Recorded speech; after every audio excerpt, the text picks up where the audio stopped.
জীবনে চলার পথে হয়তো কোনো সময় এমন কিছু লোকের সাথে আপনার আলাপ হবে যারা কটু কথা বলে ধমকে বা মেরে নয়, কিন্তু বুদ্ধিমত্তার সাথে আপনাকে জীবনের সঠিক পথে পরিচালনা করবেন। তাহলে চলুন আজকের গল্প শুরু করা যাক। আজকের গল্পের লেখিকা অর্পিতা সরকার। দুদিন আগে মর্নিং ওয়াকে বেরিয়েছি। ভালোই ঠান্ডা রয়েছে এখন ভোরে।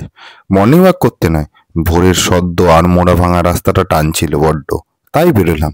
একটা ছেলে দেখলাম সাইকেল চালিয়ে রবীন্দ্রসঙ্গীত গাইতে গাইতে আসছিল। ভারী মিষ্টি গলা ছেলেটা। হঠাৎই ব্রেক কষে দাঁড়ালো, পেছন দিকে ঘুরে গেল। কে যেন পেছন থেকে ডাকলো ছেলেটাকে। ঠিক সেই সময় এক ভদ্রলোক বললেন, কি রে রোহিত, তোর মা এখন সুস্থ আছেন তো? ভদ্রলোককে আমি চিনি। ছেলেটা আমতা আমতা করে বলল, হ্যাঁ একটু সুস্থ আছে এখন। ভদ্রলোক বললেন, ভালো করে মায়ের যত্ন কর বাবা। মায়েরা অনেক কষ্ট করে সন্তানদের মানুষ করে রে। মা চোখ বুঝলে এ জগতে আর কেউ থাকে না। রোহিতের বয়স আন্দাজ 20-21 হবে।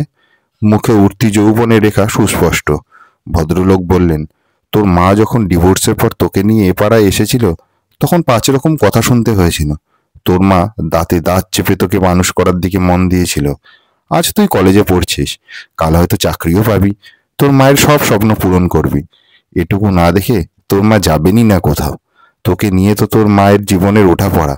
ছেলেটা পকেট থেকে 500 টাকার একটা নোট বার করে ভদ্রলোকের হাতে ধরিয়ে দিয়ে বলল, বাকিটা কালকে দিয়ে দেবো। সরি জেঠু। ভদ্রলোক বললেন, দূর পাগল, সরির কি আছে? মায়ের ট্রিটমেন্টের জন্য 2000 টাকা ধার নিয়েছিলিস। মদ গাঁজা খাবি বলে তো নয়, বন্ধুদের সঙ্গে পিকনিকের জন্যও নয়। দুঃখিত কেন হচ্ছিস? কটা মা এমন কপাল করে বলতো?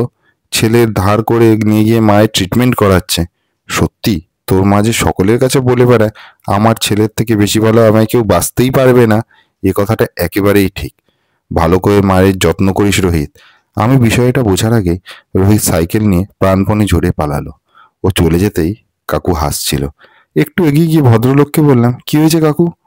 কাকুর বেকারির দোকান ভোর ভোর খুলে যায়। 2-1 দিন পাউরুটিও নিয়েছি ওনার কাছ থেকে। কাকু হেসে বলল, সেরকম কিছু নয়, এই বয়সে যেটা হয় আর কি। পা একটু পিছলে গিয়েছিল। মায়ের শরীর খারাপের নাম করে 7 দিন আগে আমার থেকে 2000 টাকা ধার নিয়ে গিয়েছিল। কালকে রাস্তায় ওর মায়ের সাথে দেখা। জিজ্ঞাসা করলেন, কেমন আছেন? বললেন, ভালো আছি। কদিন বোনের বাড়ি গিয়েছিলাম, বোনটা একটু অসুস্থ ছিল তাই। আমি বললাম, রোহিত যায়নি? ওর মা বলল, বন্ধুদের সঙ্গে পিকনিক আছে বলে রোহিত যায়নি। মনটা বড্ড কষ্টতে ভরে গেল ভদ্রমহিলাকে দেখে। সিঙ্গেল মাদার, একাই লড়াই করে ছেলেটাকে বড় করছে। ছেলের গর্ভে পঞ্চমুখ। রোহিতও ছেলে খুব ভালো, ছোট থেকে দেখছি। ভালো রেজাল্ট করে, গুরুজনদেরও সম্মান করে, পাড়ার অনুষ্ঠানে গান গায়, ভারী সুন্দরী গানটা গায়। এই প্রথম দেখলাম পা হড়কে গেছে, তাই টেনে তুলে দিলাম। মায়ের অসুস্থতার নাম করে ধার করাটা যে অন্যায়, এটা বললে ওর জেদ বেড়ে যেত। ধরা পড়ে গেলে বয়সের ধর্মে আরো মিথ্যা বলতে শুরু করতো। তাই ওর মা ওকে নিয়ে কত গর্ব করে সেটাই বললাম। তাতেই ছেলেটা লজ্জায় পড়ে গিয়ে কোনো রকমে পালিয়ে বাঁচল।